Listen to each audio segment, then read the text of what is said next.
Welcome back, everybody, to Raven Stars Witching Hour. I'm your host, Solaris Blue Raven, and I'm here with my very special guest, Mary Rodwell. Mary, you with me?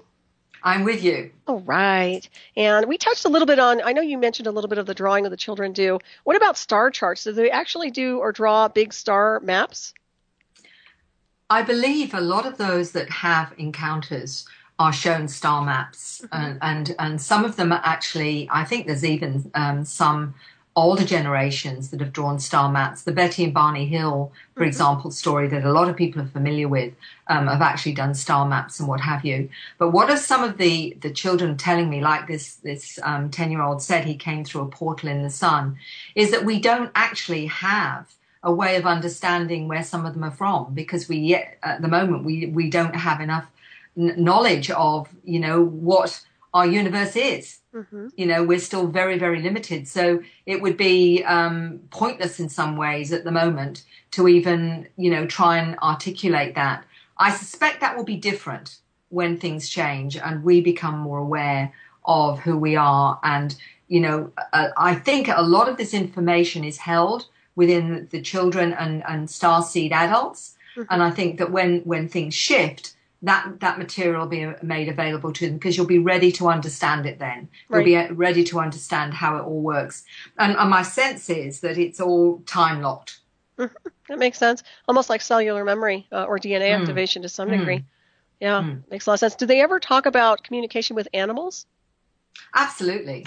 And I know that there have been many adults that have said they've always been able to communicate with animals, and it's always seen as a bit strange. But I was talking to a little 8-year-old that said part of his mission, because he communicates with animals, is to help people understand animals and treat them with respect. And he took this really very, very seriously.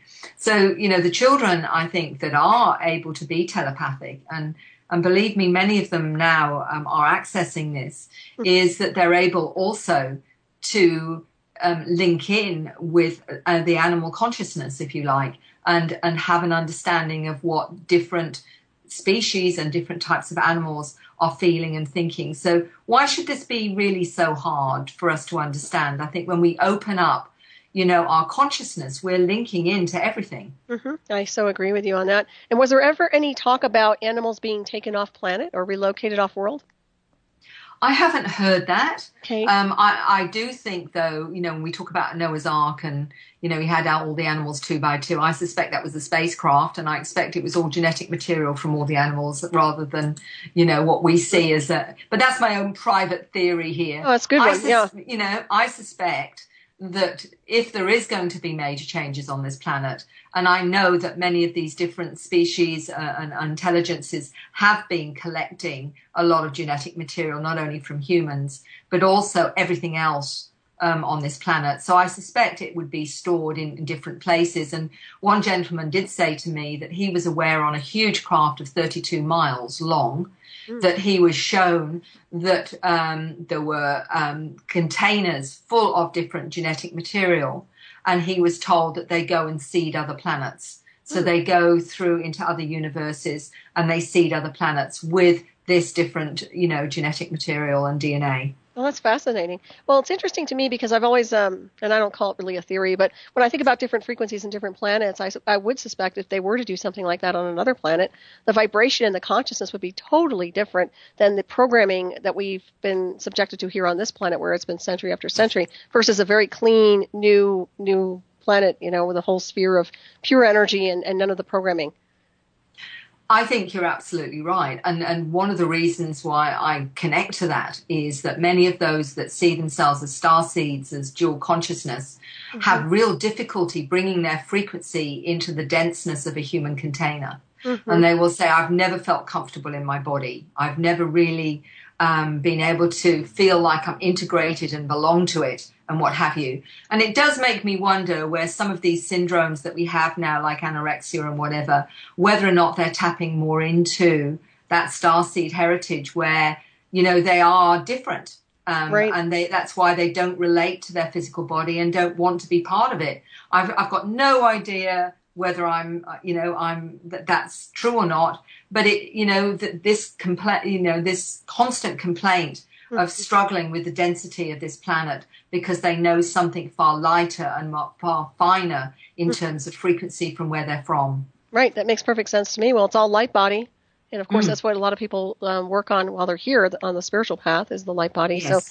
So, and surely, I know you know this, but a lot of the listeners, that you get so light through frequency. Once you start doing the spiritual work, it just becomes it almost becomes like another embodiment, literally. Yes. Yeah, yes. Almost like it prepares the vessel for another, what we call maybe a soul descension or a walk-in, and I've had plenty of those, but very fascinating, and you're really ringing true on so many different levels here, let me tell you. And my question to you would be, do the Star Children ever talk about a mass UFO landing and retrieval program? That is some that have certainly contacted me, and they've had dreams where they've just seen the sky full of craft. So I don't know where to go with that, other than it is certainly quite a large proportion of those have had these kinds of dreams or feelings this is what's going to happen. Others feel it's going to be different. So maybe, they'll all be right in some way, that we will all get what we most need as, that shift happens, what we're ready for, as our consciousness needs it, we will actually manifest what we feel is the best for our particular experience. Mm-hmm. Perhaps it's like that. I mean, it's really interesting that the mass sighting has been one that's come up many times. Right. It just seems like that something's going on here with all of the contactees. Something's going to have to give. The wall's going to have to come down. So, yeah, it seems like that would be the next level. And I don't want to see a derailment coming from covert intelligence programs. I'd like to see the big celestial beings that we have interaction with really just descend in and all of us just shift the dynamic. That would be great. And also there's a question here that David texted for me. And it's my 8-year-old daughter asked me, what would happen to the earth when all the people and animals were gone? When returned, would our house still be there? Can you suggest this statement? That's pretty deep. It is. And it's interesting the 8-year-old has asked that very question, because what is she tapping into? Correct. That's what I would like to know, because in some way the fact that she's asked that means there may be some insight within her that something like that's actually going to happen. And maybe, I have been, it has been suggested people will be taken off while the earth needs to heal. Mm-hmm. And maybe this is exactly what she's describing, that the earth needs to heal and rebalance, and as a consciousness. And then, I'm afraid the old house, I suspect, will be gone. Right. And we will be doing more eco-friendly houses, I suspect. And the reason I say that is I've been talking to a 17-year-old who, calls himself an eco-architect that he brings through from his origins. And he said, Mary, I know how to build these new places that fit in with the landscape in a way that we are in harmony. And he's already, showing me some wonderful drawings that he's doing. And maybe he is going to be one of those that helps to create the new earth in a way that it is in harmony, in the way that it should be, in the way that we really would like to and choose to live. That's so wonderful. When I hear about this is just so fascinating to me. And these children, are their parents semi-normal, or are their parents contactees, or how is that working? There's a lot that are very aware that, because it is intergenerational, that each generation, I say, is an upgrade, but most of them obviously have experiences, the parents. They've been aware of certain things, but they're still blown away by what their children are telling them. But at least they have enough understanding not to dismiss it and to listen to them. But having said that, there are some that have been born into families with different belief systems where they've really struggled. And I've been talking to a number of them. One's a 16-year-old who says that, that her parents are very, very religious. And she said, I can't talk about the fact I know I'm a starseed and this is what I've been doing, and I've been up on spacecraft, because they would send me to the nearest psychologist or psychiatrist. And then I had a lovely young Indian man, adult, should I say, young adult, who said to me, Mary, I know I'm a starseed. He said, but all my culture still sees them as gods. And he said, but they're not, they're our star family. And he feels very alienated even by his own culture, because his awareness is he's a starseed. He isn't, they're not gods, but his culture and all of those and his family and relatives, that's how they see them. So what I'm seeing is sometimes this huge conflict between the older generations having a belief system and the new ones coming in that are aware of their star heritage and are struggling in a family where they can't be themselves, they can't own their feelings because the parents will not understand. And so that conflict can mean either visits to psychiatrists or just alienated, excuse the pun, with, other belief systems to their own. And when they write to me, these star seeds, they're 16, 17, 15, 16, 17, they, I'm blown away by their awareness. And I think to myself, when they start talking, it's like, what it took me 60 years to learn. And I'm very humbled by it because they are little avatars. Right. They really are. It blows me away. I think it's beautiful. Well, it gives me a lot of hope because sometimes you think of the Generation X and you think of some of these kids that are just kind of growing up empty in spirit. And when you start talking about the star children, that really, it really makes me smile. I'm really glad to hear about this. Now, you talk about a support system. I think they obviously need a support system. They're contacting you from all over the globe. Now, what are these children doing in these separate countries to have some kind of stability with their own spiritual celestial design work? I think they are supported by what I call their non-physical family, because many of them are aware they're being visited, obviously, and have a certain amount of, support from that angle itself, because they're all very tuned in. But what I am seeing too is many of them are making the effort to put themselves out there. Like the 17-year-old now has his own website. He has his own YouTube channel. He does little 10-minute clips about, how he understands his life, things to do with what will trigger awakening, what will trigger higher frequencies. Amazing, amazing stuff. So he's really putting himself out there. Another one acts as a resource and a counselor to other of his generation that, he puts himself out there as a kind of counselor to one another. So what I've been doing when they contact me and talk to me is I try and connect them to one another as well, so that there is this linkage going on, which is what really, Free is doing with, the experience a day. What we're saying is it's very hard on this planet if you're feeling isolated, alone, and nobody understands. Let's see what we can do if we start to connect to one another. And this is what I'm noticing these young, these teenage star seeds are doing, is they're finding ways to connect to one another and sharing and supporting each other. And this is happening, which is just amazing. And if I'm, part of that and I can facilitate that in any way which is what I have with the buddy system. And CERN's got the buddy system, and so is Free, is what we're doing is those that want to can be a buddy to somebody else. And this is how it's working. It's, throwing the stone in the pond and seeing the ripples. And this exactly, it's rippling out. And they're all supporting each other. And this is how I think it's meant to be. I do too. This is fabulous. So we talked a little bit about a school for children. Have you worked on a virtual school at all, or some kind of a facility which is physical where they can all kind of attend and maybe educate themselves along the lines of their own divine right? I've had a number of wonderful individuals talk about wanting to start schools for these children that are starseeds themselves and, realize the limits, the huge limits and difficulties that the standard school does or doesn't offer to, and whether we're looking at, the Montessori or the Steiner, for example, but we're actually looking at a completely new way of educating.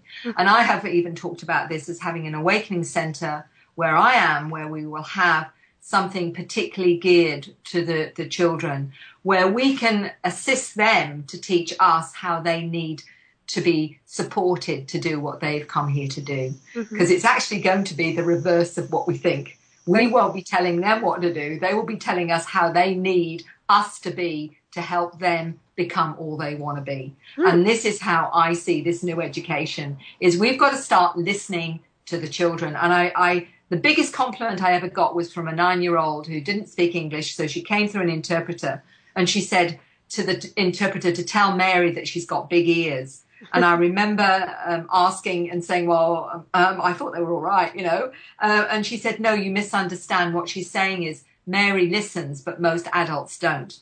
And what that was telling me very, very clearly is we've got to listen to the kids.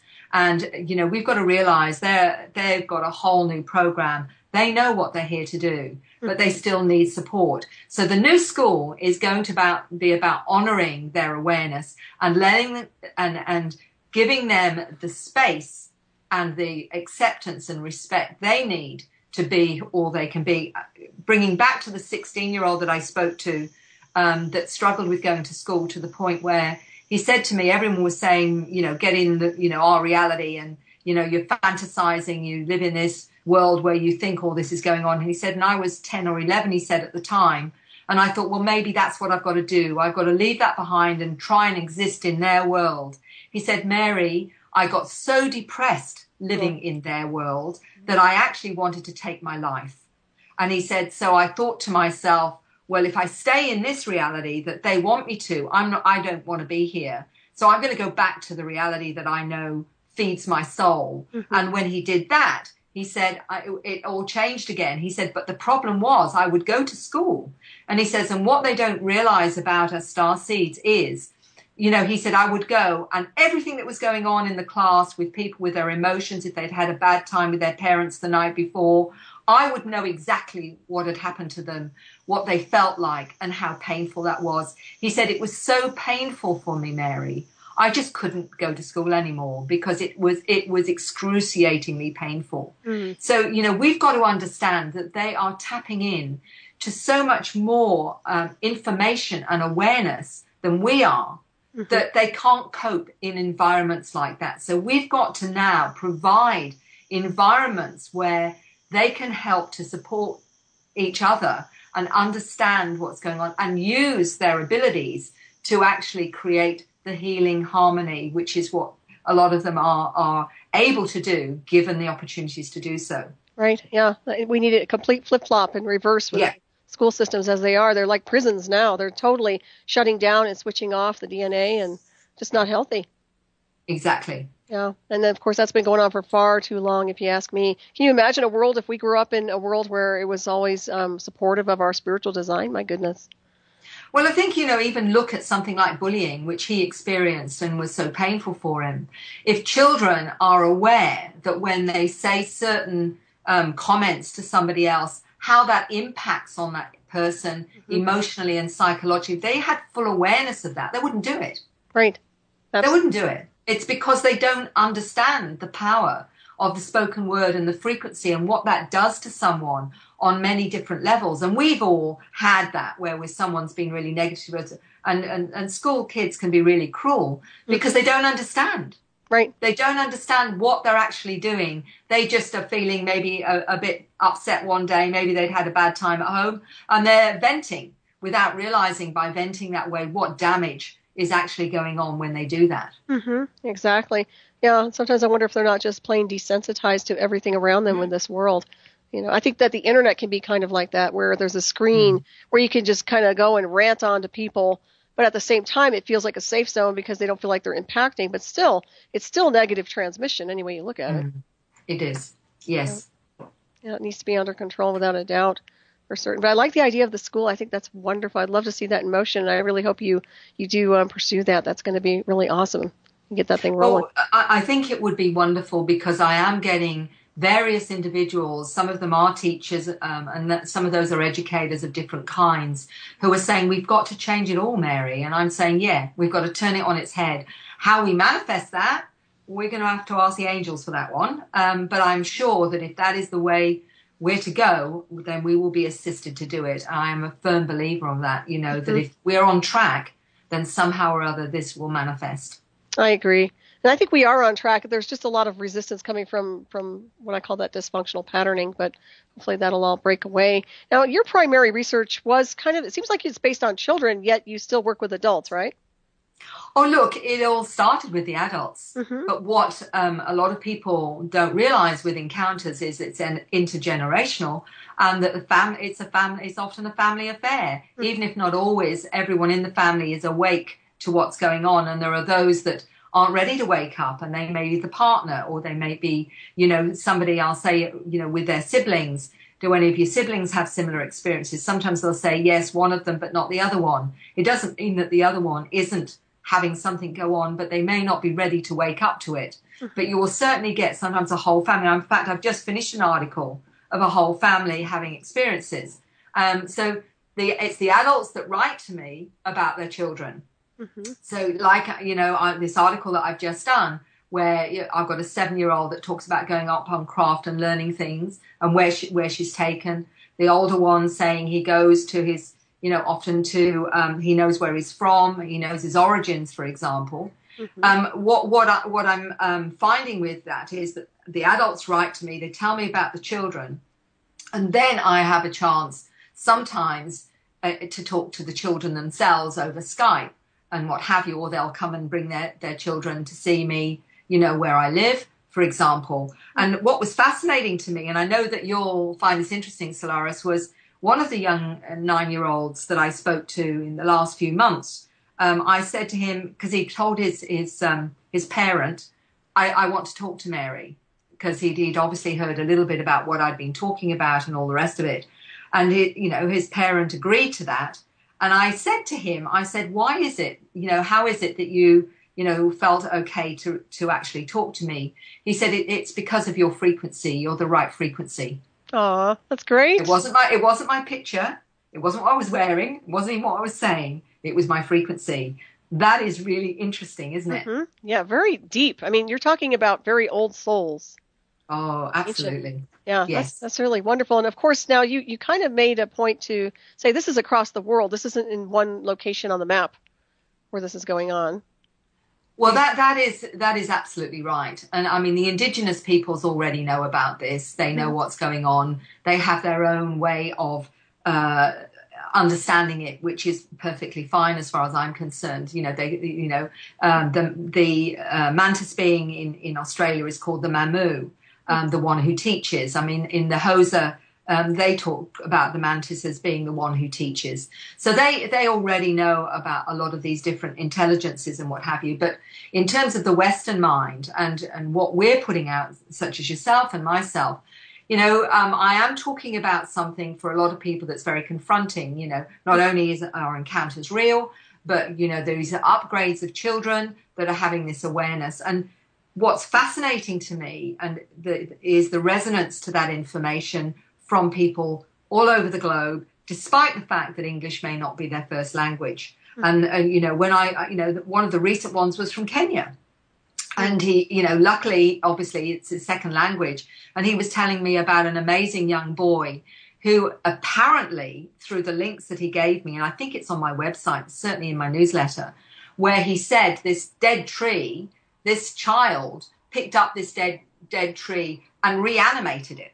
Now, I've only seen the radio clip, or should I say the TV clip, and it's in another language. So I can't, look into it any more than that.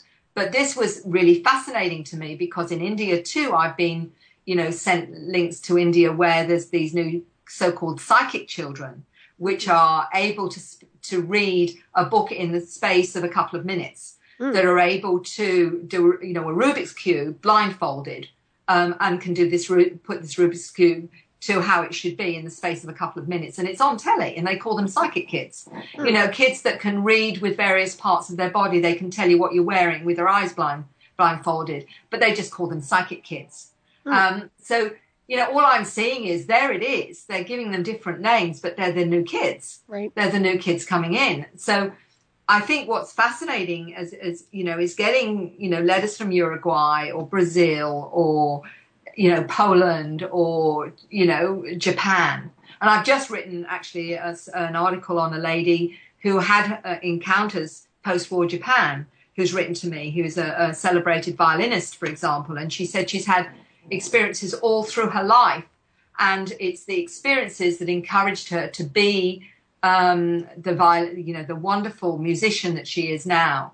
She said because it was through those otherworldly experiences, they were telling her that if she worked hard and she got a name for herself, that people would listen to her story. And it's another way of telling people we're not alone through that. And she's actually asked my help to assist her to tell her story. But my point is that they contact me because of the information resonates to them on some level. And so, I'm grateful that it makes sense to people because at the end of the day, for a lot of people, this is still very cutting edge out there kind of information. Mm-hmm. But it seems like the more people I talk to, just local, the more there's some kind of contact. there's some kind of experience, whether they call it angelic or spiritual or Yes. whatever, off-world extraterrestrial. There's something going on. I've even had one woman communicate with me about these crystal beings that work on her energetically. Now, I mean, there's things that are happening here that are beyond the spectrum of what people are normally, programmed to receive. It's just fascinating. And of course, everything is multidimensional, so it gets really complex. Now, is there a correlation of the blood types and these experiencers and contactees at all? There is definite evidence to suggest that they work through certain bloodlines. Mm-hmm. And there's not enough data yet to actually work out exactly how relevant that is, but it does seem to suggest that. And I am hoping to work with someone in the medical profession who wants to look into this, Mm-hmm. which would be really, really good. But the Rh negative is certainly suggested. Some of the A and AB bloodlines seem to be suggestive of, those that more of those that have the more full-on encounters. Mm-hmm. I'm not saying those with the other, different blood types aren't, having some form of consciousness shift or whatever either. But I do think certain types of extraterrestrials are working through certain blood types. Mm-hmm. That does seem to be the case. But again, until we have serious research, which is what I'm hoping free and maybe down the track, we will actually get help to do more of this. We'll actually get some idea of what's really going on with that aspect of the medical science aspect, which has to be part of this as well. Right, I totally agree. Well, it seems to me like some of those blood types are activated through frequency, and maybe some of the encounters are activated through frequency of the blood itself. Maybe that has something to do with it. I don't know. I'm just speculating. But that's just something that I rings true to me anyway to some degree. Mm. So I think it's all about frequency. Yeah, I agree with you. And I think that, that's with the DNA. Mm-hmm, correct. The frequency of the DNA, which we know is holographic. We know that it is, the latest Russian research over the last few years has indicated that it actually is that DNA acts like a miniature wormhole, that it accesses information through space-time. So explains things like telepathy, explains things that we call the miracles that actually are not. Right. It's just that our DNA is actually acting as that conduit to all those, so-called abilities that we think are so unique or special, when in fact it's all part of what we really are. Right, and this is why frequency and vibration is so significant while we're on this world, and raising that. It just makes so much sense to maintain a higher level of vibrational spin. Absolutely. So hopefully we can keep that rolling. Now, can you elaborate a little bit on the star languages? I know you touched on that a little bit, but what exactly are the star languages? How are they formulated? My understanding is that a lot of star seeds tap into their origins, and when they do, they recall their star languages, if you like, from that other place that they're from. Some will speak more than one, and some of them they say you can't even hear because they're on a frequency we can't hear yet. But I think my feeling is because some healers use star language when they're doing healing. Mm-hmm. And the way that it was explained, and in fact, on one of my DVDs, the young lady explained it really well, saying that those frequencies, including almost singing some of them, actually create the frequencies for healing, that it's actually allowing the person, not just the physical body and the frequency of the physical body, but the energetic bodies and their connection to their star systems are actually being healed through the frequencies that come through those languages. And I know for a lot of people that may seem like a stretch until you realize that we now know that DNA can be the nature of DNA is such that it can be altered and changed by human language. They're saying that we can actually literally, instead of splicing out faulty genes, we can actually change it through human language, but it has to be the right human language. And what is human language? It's a frequency, in the same way as star languages are frequencies. Mm-hmm. So I suspect that some of these frequencies, the frequencies of the star languages, is coming to this planet because there are many of us are coming from all over the place, all over the cosmos and the omniverse. So it's helping us to wake up and be within our physical systems and upgrade them through those frequencies, if that can make sense to you. I mean, another way is looking at Masaru Emoto's work, where he said that obviously frequency alters the nature, there's the crystalline nature of water, and how he showed this was through his own science, where you could see the change in a droplet of water, for example, where he would use music, or he would use a prayer, or he would use intent, and it would actually purify that droplet of water. Right. All it is frequency. That's what he's showing, is different frequencies will do that. And we are, 70 to 80% water. Right. So, it isn't a real big stretch to work out that words and language, star languages, can make a difference to us in our physical form, which is exactly what this 9-year-old was telling me. She could heal water through one of the languages that she spoke. That makes perfect sense. Yeah, toning and sounding, absolutely. And of course, yeah, like you were saying, frequency affects consciousness too. So, exactly. Yeah, this is amazing. And it's really a simple language once you understand it. I mean, it seems like it anyway. And that's the way why that I think it's, you're absolutely right, Solaris. What I've tried to do, because I haven't got a brain surgeon's mind. I've got one that's, the way that I like to keep things very simple, because I get very bored with complexity. That's probably the reason. And so when I look at trying to understand something, if you want to explain quantum physics to me, keep it to 3 sentences, please, because any more than that, I'm going to get bored. So, I want the bottom line, really, when it comes to things. And so with everything that I see and I'm told about, I'm trying to find the bottom line. What is it actually saying? And for me, this is, it's logical. This isn't something, even though the experiencer may say it in a way that you're trying to work out what it means through that language. If you look at it from, look at a hypnosis. We know hypnosis works. And what is it? It's language. It's a gentle language with affirmations. Affirmations work. How do they work? Because they're a frequency, a loving frequency that is actually helping to heal that individual by changing the programs. It really isn't a big stretch. Exactly. I totally agree with you. And have you been through a personal hypnosis and regression? I have. I haven't done it very often. My very first one was a past life one that I did, and I really didn't know if it was going to work or not. But I seem to remember 3 lifetimes. One of them I remember seemed to be as a Roman soldier, and again I was getting bored on the farm, and they were recruiting. And it looked in Italy, and I decided it looked more interesting than, ploughing the land. And so I joined up as a young boy and became a soldier. And what was really interesting that gave me a sense of its reality was when I was fighting the Gauls, as I called them, the guy who was doing the regression said, "What does it feel like to do that, to kill her?" And I just said, "You don't feel, you just kill." And I remember this coming out my mouth and thinking, "You horrible person. How can you say something like you've just been talking about killing people as though it doesn't matter, and here's me trying to be the caring, loving person I'm trying to be this time, so probably I'm paying for it now." But anyway, I did end up on the Hadrian's Wall in England and I remember the gentleman that was doing the regression was Scottish. Now, they've got a great deal of respect for their heritage. And I remember saying about the Scottish that they were the barbarians. And in my head, I was thinking, he's not going to like that. But as a Roman soldier, I'm afraid they were barbarians. So, that was really very interesting to me, the language I used and the way that I said it. But since then, I've done hundreds, I've facilitated hundreds, and the awareness and how it can help people has been magical. Right. Yeah. Something needs to be cleared or healed or even just observed. Exactly. Yeah, definitely. What about extraterrestrial memories? Do you have any recall of extraterrestrials?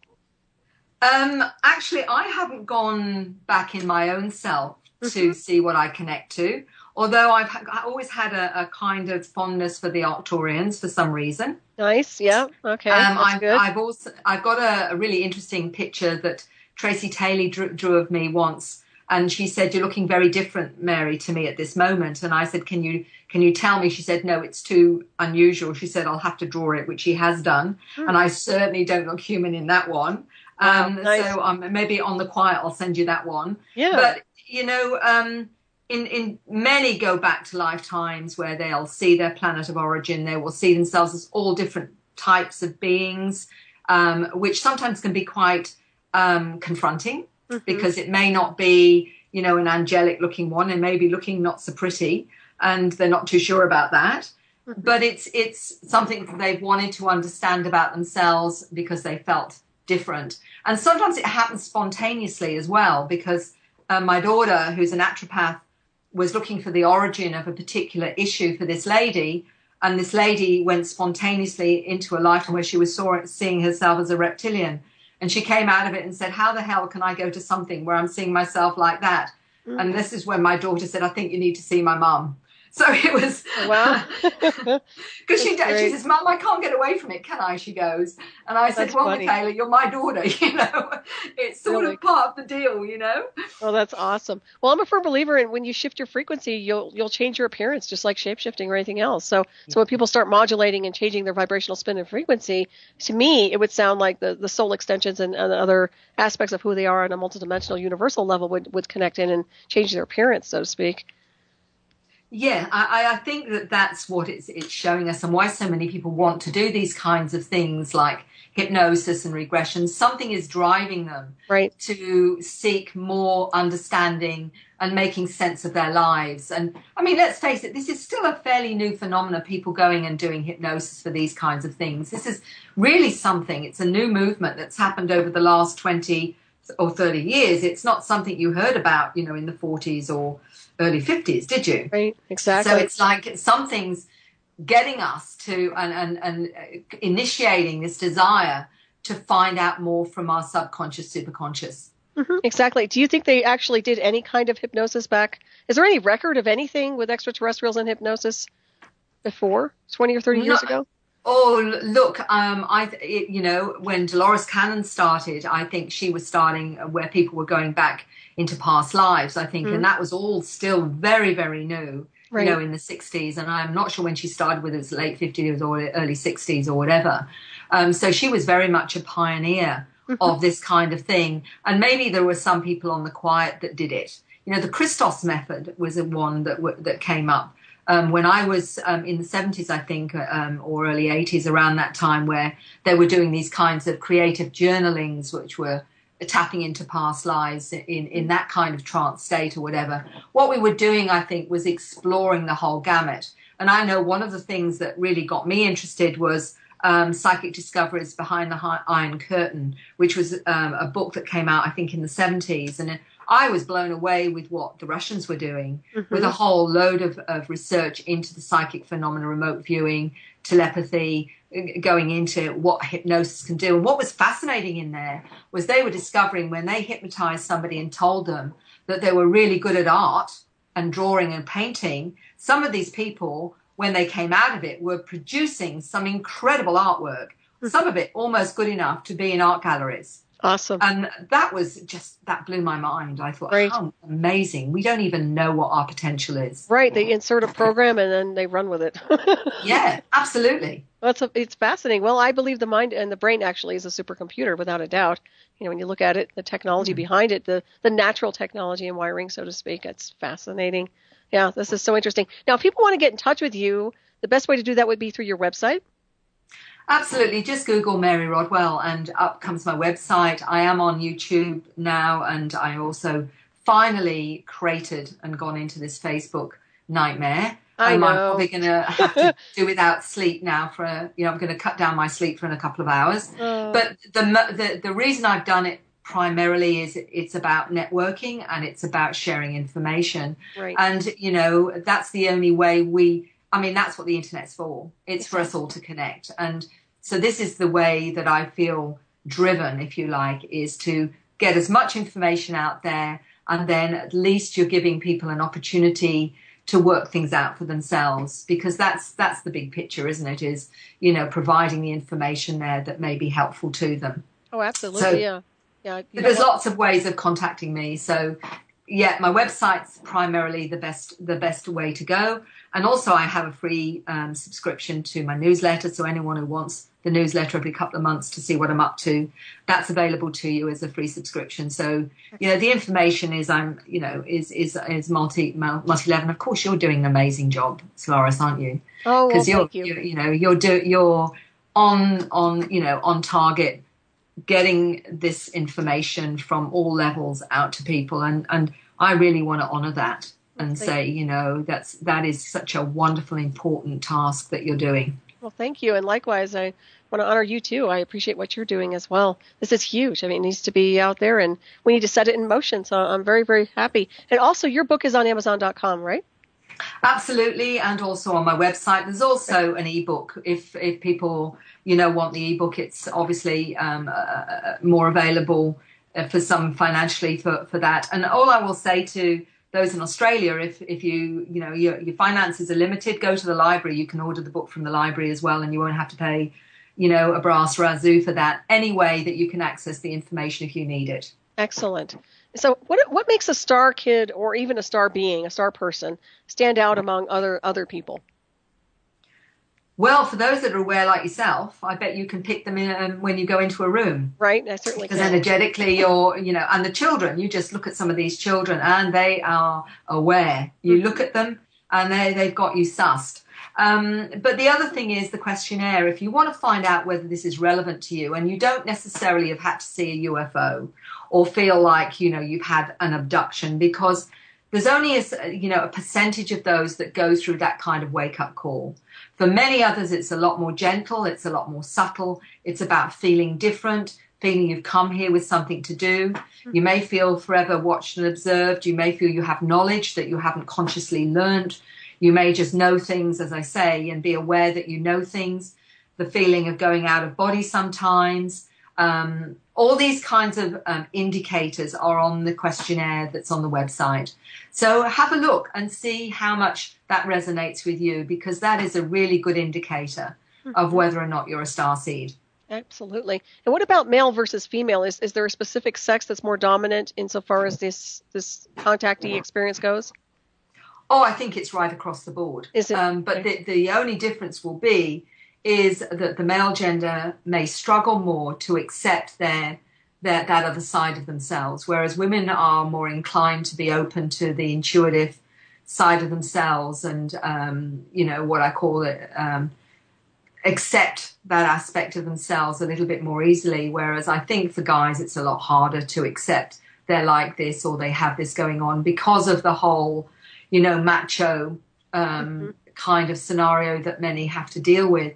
And many of them are, can't cope with that kind of macho side because they're a lot more integrated in their male and female, so that they don't relate. It doesn't mean that they're still not very much,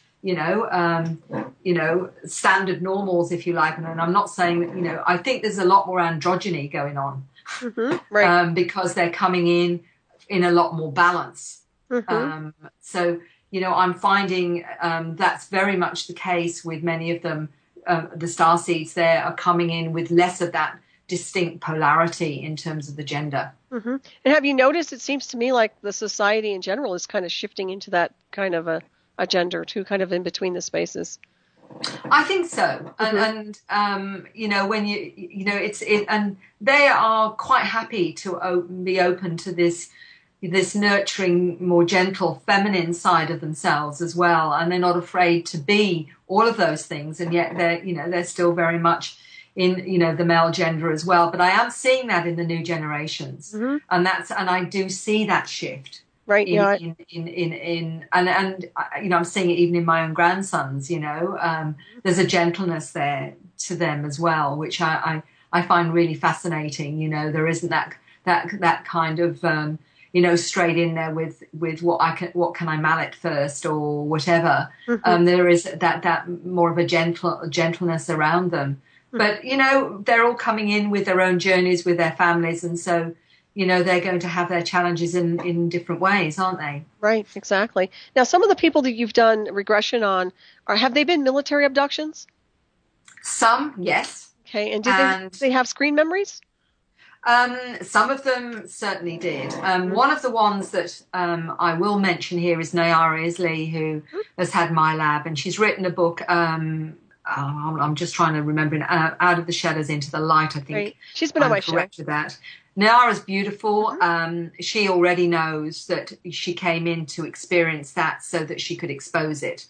And there are so many beautiful individuals that are going through and have gone through incredibly difficult, challenging life experiences to be able to demonstrate this reality and what's going on and what needs to change. And she's certainly a star there. Right. And she knows that she's supported by her star family. So, in that sense, yes, and I have done some work with Niara, but also a number of others. And the whole thing to be understood is that a lot of the time, the reason for this MyLab is they want to find out what the star seeds are doing on the craft, what they're learning, how they use consciousness, because that's their way of getting as much information as possible and then confusing them as much as possible so that they can't come out and own this and be believed, because it is really hard to believe of humanity's inhumanity to man.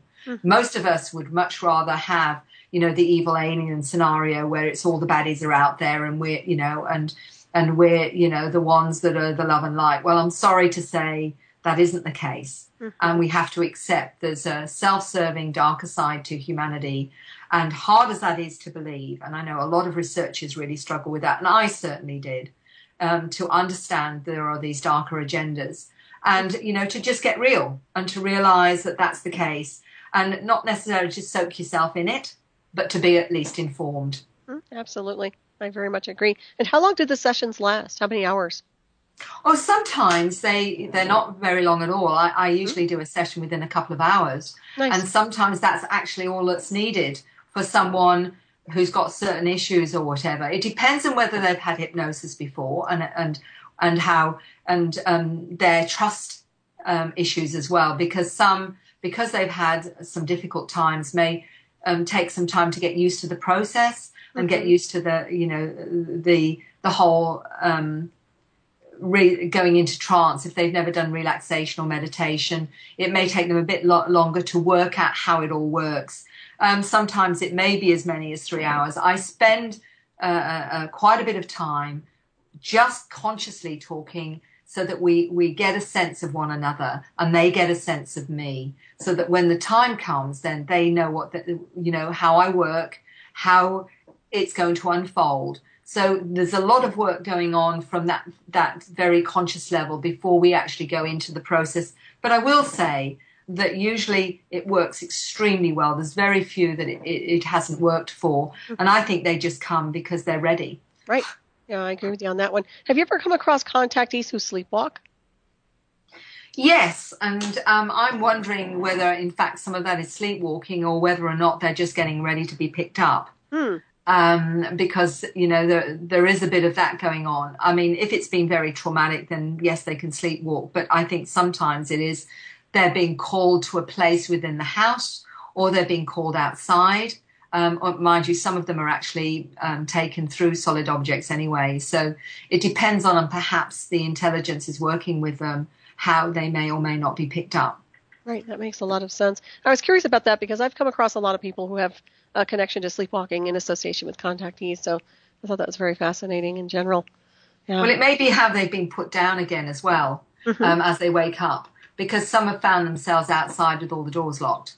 Wow. So they've been dropped there rather than inside the house. And some say, oh, well, they've made a mistake.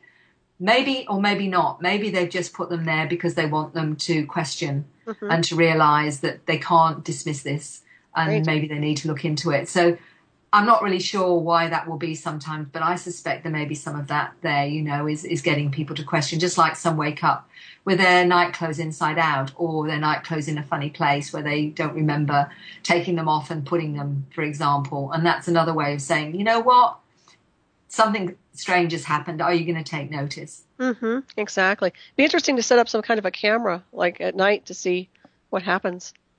Oh, at one time we believed that cameras didn't always work, and sometimes they don't. But there is some footage I saw where a lady well, there was a camera, a night vision camera, and you saw her in the bed and you saw her form. Then all of a sudden there's a flash, and all you see is the flat bed and no form, and then a flash again later, and the form's back again. So it literally was her being picked up. Oh, wow. And there's things on the internet like, there are some wonderful things going on with technology now, including a gentleman who sent me recordings of him speaking star languages in his sleep. That's amazing. Have you been able to decode the star languages? No, and although I will tell you, I've had a 7-year-old actually read some of the script in my book Awakening and tell me not only in the language, but tell me in English the translation of that language. And then I asked her, did she know the source of it? And she said, yes, this is the Greys. She's even gone through other script in one of my books, and she's pointed out the ones she can actually translate and read in the language and then the translation. And she's done that a few times. And, that to me is amazing that you've got children under 10 that can do that. Yeah, it's incredible. And once again, you don't hear much about this. I mean, I hear you communicating this, but I'd like to see more and more information out on this with the children. They're brilliant. Well, this is what I'm putting together now with my second book, is the stories of the children and the teenagers. And, Nice. it's what the parents are telling me about their children and what the children are saying. So, and it's not edited. It's going to be confronting for a lot of people because it's not edited. But with that, it's a way of helping the parents that are having children like this to know how to support them, how to help them, and to listen to what they're saying. So that's what the book, what I'm actually really being pushed to get out there now is this book on the children, which is my main mission, if you like, this year, Nice. is to actually complete that. So you'll probably have it out next year or the end of this year? I hope to have it out sometime this year. A lot of the articles I do are incorporating some of the material that I've got, but I'm also getting information in the book from one of them is this scientist who understands and explains the ADD and Asperger's, the letter people, and what you can do to help your children if they have these particular programs. Excellent. That's so awesome. Well, gosh, we're almost ready to wrap this up. Mary, I can't believe it's gone so fast. I just want to thank you so much for joining us tonight. It's been a blessing to have you on, and I really appreciate what you're doing here in this world. So thank you. It's been an absolute pleasure, Solaris, and thank you for doing all the wonderful work that you're doing as well. Thank you. I really appreciate that. And I want to thank everybody for tuning in. And please stay tuned for Shiny Side Out with David Dunger and Mecky coming up next to sail you into the night from down under, Mary. They're coming right up. And I have one quick question, and we might run out of time here, but obviously, do you think vaccines do have a connection to some of these symptoms these children are displaying? Anything at all that may be kind of switching or screwing around with their DNA? Well, I think even the fact they've got mercury in them is telling you that there's a few things in there that are not very nice. What damage they do? Well, I would say to your listeners, look into it and think twice. Just look into it. Right. I totally agree with you. And is there a prominent extraterrestrial that usually surfaces with the contactees in general? The light beings. Light beings. Mm. Excellent. So not the Greys or the reptiles. No. They've got all their own agendas. But the light beings are the ones that apparently are assisting us now to get to that other level of awareness. And many others from, the Pleiades, Arcturus, and especially Arcturus, and many other star systems. It's from all over, the crystalline beings. There's Right. so many now assisting. Oh, I like to hear that. That's wonderful because you always hear about the others. So excellent. I'm really happy to hear that. So what has your research over the years taught you about yourself? How little I know. Oh, really? But you know what else? Yeah. Not? I'll tell you what. You're pretty sharp. Oh, look, the more you know, the more you realize that you don't know anything at all. So that's actually okay, because that's part of the fun then. You just learn that you're just joining dots, and the dots actually encompass the universe. So how much I'll know at the end of my life, I've got no idea. But that's part of the fun. But it's a learning and wonderfully interesting, fascinating journey once you open up to how little you know and how little most of us know about who we are. Exploration is fantastic. And are you going to do, any more documentaries or anything like that? There is, with Free, we're hoping to not only do maybe a film at some point, but also documentaries on experiences where we will have the science, where we'll have the scientists explaining how these things can happen, so that it will be, what I would call bridging the gap between the old and the new. And I'm very excited about this potential. So that's some of the ideas that we have for the future. That's awesome. So once again, let's give them the rundown of your website, or actually the free website too. Yes, the free website is www.experiencer.co. So that's AXPERIENCER.co. And also, that's on my website, though, of CERN as well. So if you Google Mary Rodwell, this will come up, a CERN will come up, and the experiencer.co will actually, there's links there to that site as well. That's beautiful. Yeah, I really like that. So when people access the free website, they can go through and do the checklist and actually create or actually go through the questionnaire, and then yeah, okay, yeah, absolutely, and they'll find out about the Experience Awareness Day if they want to get involved. And that is the social movement of what we want to start, is people now standing up and saying, you know what, I'm okay, and this is my experience. It's time, isn't it? Oh, absolutely, without a doubt. And also, now, are there people who can contact them if they fill out the questionnaire and they can actually call and talk to someone? Oh, yes. If they find that they, would like to connect with someone, and if they have any difficulties, just get back to me and I can connect them with the resources over, in free in the US. That's beautiful. I'm so grateful to you for all you do. And I know we're going to run out of time here when I ask this, but insofar as the mantis healing sounds go, what exactly does the sound emanate? Or what does it sound like? It's actually like a clicking, trilling sound. And we've even had some of the children actually make the sound that this particular species or intelligence make. It's a clicking kind of trilling. Well, that's really fascinating to me because I have heard stories about children having experiences like that. So I just find it very interesting. Seems to be. Do you think that's just an image to create a calming? Oh, darn it, we're out of time. Well, Mary, thank you so much. I'm so appreciative of you, and thank you everybody for tuning in. You're welcome. Yes, thank you. Have a good week, everybody.